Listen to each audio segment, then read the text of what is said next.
Miss P on TV.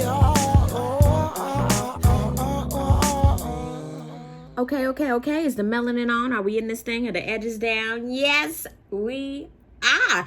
Hey, what's up, everybody? This is your girl, Miss P. I hope you are doing fantastic. I am doing well. Happy holidays to you and yours. I hope you have a fantastic holiday season. Please stay safe, mask up, and enjoy your friends and family and enjoy your damn self, okay?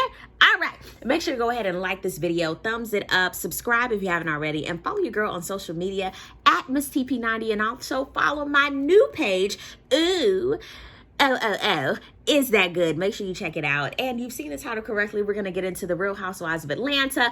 Baby, this episode, dry. Child, oh my God, I fell asleep a couple of times on this one. I really did, but we're gonna get into it. Let's do it. Can't wait to see your comments down below. Kudos to Portia Williams. Kudos to her. I did not know that she was arrested again when they went back to Kentucky. I was not aware of that. And she was one of the last ones to be released to prove a point. Child, it's such a damn shame. I really appreciate the work that she is doing. And when I saw the preview of the next episode, when Kenya, you know what, we're not even gonna get into that. We'll get into that next week when we supposed to. Okay, we're back at Drew Sidor's. Days later, I'm guessing they're preparing to move into a new home. So basically they're packing and talking about different things. Come to find out, everything that they talked about at their little anniversary dinner, they tabled it. They table stuff when they don't know how to resolve. And I was like, you know what, honey, I'm not a tabler. I'm just not. I don't like tabling things with people. Why? Because then there's a lot of shit that's going to get left on the table. Okay? Because then that just further proves that, you know what, I don't know what to do with this.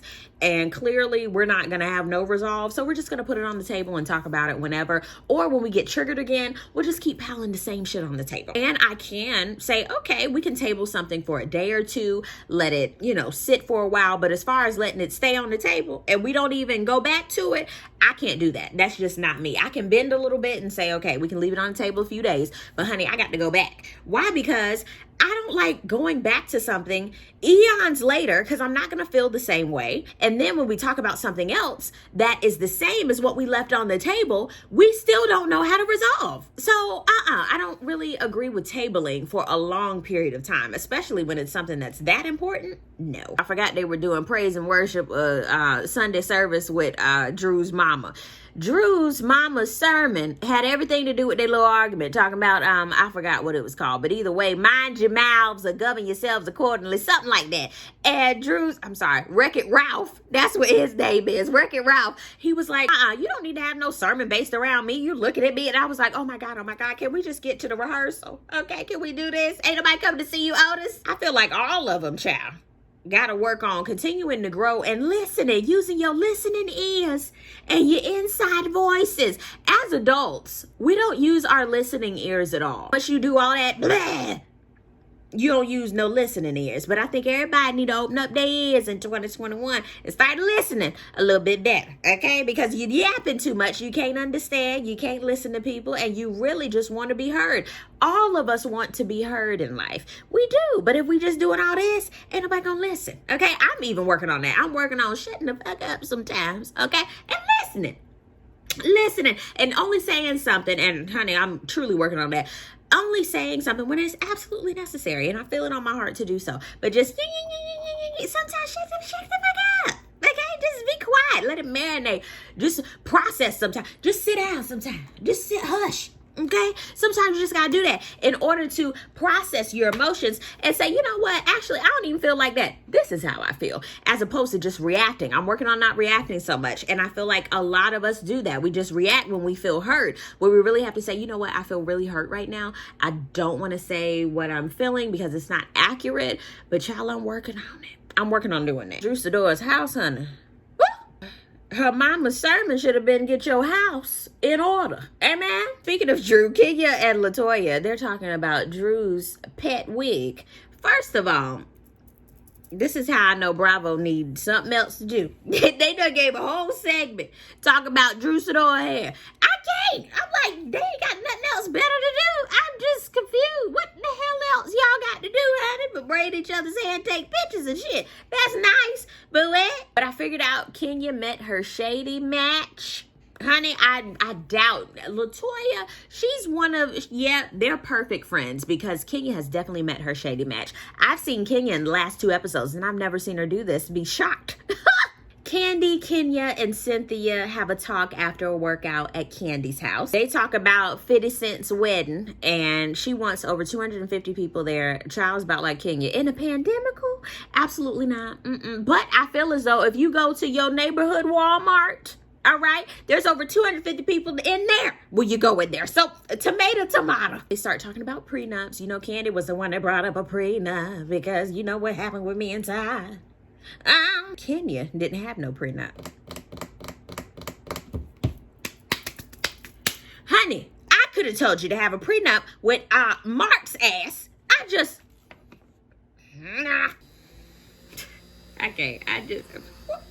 could have sworn that she had a prenup with this man. Hold on. Fix it.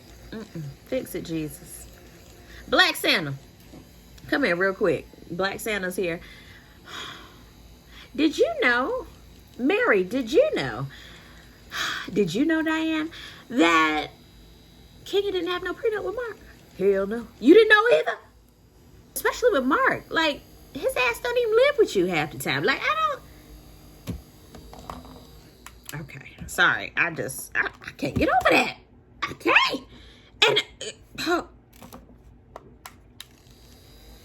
Cynthia, what you went through with Uncle Ben? Even though I like Mark. I'm sorry, not Mark. Shit. I'm getting all my M's mixed up. Even though I like Mike. Candy was sitting over there like, Tanya is back in the phone with Portia and her sister. I love Tanya's energy. I don't care what nobody say. I love it. Sometimes you need like a Tanya. Everybody needs a Tanya in their life. Let me say another thing. I'm over Portia and Dennis. Every time she brings up Dennis, I'm like, I really wanted them to make it last forever, keep sweat. But then when he was doing his fuck shit, I was like, you know what? Hot dog man, I can't. I'm done with y'all. Thank you. Be there for little Pilar and y'all go on about your day. Thank you. Portia was saying she doesn't like who she is when she's in this relationship. That's another aha moment. When you do not like who you are, when you are with somebody else, you've got to reevaluate the situation. Either reevaluate and work on it and fix it, or reevaluate and get the fuck up on out. That's how I feel about that. So they're heading on to Portia's friend's house named Fallon. Honey, I want a fabulous friend with a big ass pool and a big ass house. I'm just saying. And honey, Fallon's husband Simon don't give a damn. And I love it, honey. You can tell she's just, now granted, I don't know their story. Let me be quiet. We just saw them for a couple minutes. So I ain't even gonna say, honey, she is living it up. We don't know. We don't know. She just got a badass house and you know they got some money. There you go. In the hot tub and they're talking about the trauma and social injustice that's been happening. She has been speaking lately. Yes, we can feel kind of hopeless, but we're not helpless, honey. We can make change. We can do our part. Now, honey, you ain't got to get arrested and locked up like me, but you can do something. And I was like, yes, honey, yes. I so agree with you, Portia Williams. Yes, Portia Williams. Come on, gifts, when you leave Fallon's house. Fallon done gave you a whole subscription box when you leave. I am here for it, honey. I love extravagance. I love extra. I love people who do that. I love it. I'm here for it. Going back to Ralph and Drew Sidora's. I'm trying to tell y'all they getting ready to move, right? Or the ink hasn't dried on it, but they found the house they want. Okay. He said, look, you pack and I'll just worry about the business side. How about that? She just wants to be included. And I can understand that. And I can understand now how he's like, yo, let me, handle the business portion. Let me do this side. I can get both sides. That's really how they talk to each other. Drew included. I feel as though they both need to learn how to trust each other a little bit more and lean on each other. A relationship is a business transaction. And you got to make sure that your business partner, you can lean on. It's too many chiefs, not enough Indians, honey. Wreck-It Ralph's mouth gets on my nerves. It's like, bro, you gotta relax a little bit. I understand you an alpha male, but you didn't know how to talk to people. They're on their way to go look at the house. She wants to get some counseling. And he was like, well, have you already spoken to the girl? She was like, well, yeah. And he's like, oh my God. So you've already told her everything about me and she's gonna be biased towards me. I already feel judged. And I'm like, whoa, dog,